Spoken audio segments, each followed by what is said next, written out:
వృషభ రాశి వారికి, ఈ వృషభ రాశి వారిలో దూర ప్రాంతాల వారు ఉండేటువంటి వారికి అందరికీ కూడా కొద్దిగా అశుభకరమైనటువంటి వార్తలు వినుట, ఏ పని తలపెట్టినా అంటే ధన విషయంలో కానీ స్థల విషయాలలో కానీ మనకి రావలసినటువంటి బాకీలు కూడా రాకపోవుట, ఒత్తిడి పెరుగుట జరుగుతుంది.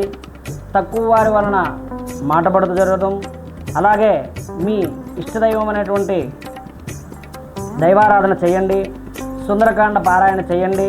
అలాగనే ఈ యొక్క వృషభ రాశి వారికి ఆరోగ్యరీత్యా అనవసరమైనటువంటి ధన వ్యయం జరుగుతుంది. అలాగనే బంధువుల వల్ల సందడిగా ఉండి, అలాగే కార్యక్రమ శిక్షణలో కూడా ఏదైతే నేర్పరితనంగా ఉంటారో దాన్ని విజయ పరంపరాభివృద్ధి కొనసాగించడానికి అవకాశం ఉంటుంది.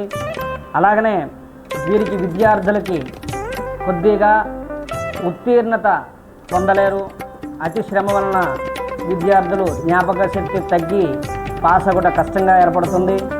అలాగనే తలచినటువంటి ప్రయత్నములన్నీ కూడా జరగకుండా రాజకీయ నాయకుల ద్వారా, పై అధికారుల ద్వారా ఒత్తిడి కూడా పెరుగుతుంది, విమర్శలు కూడా ఏర్పడతాయి.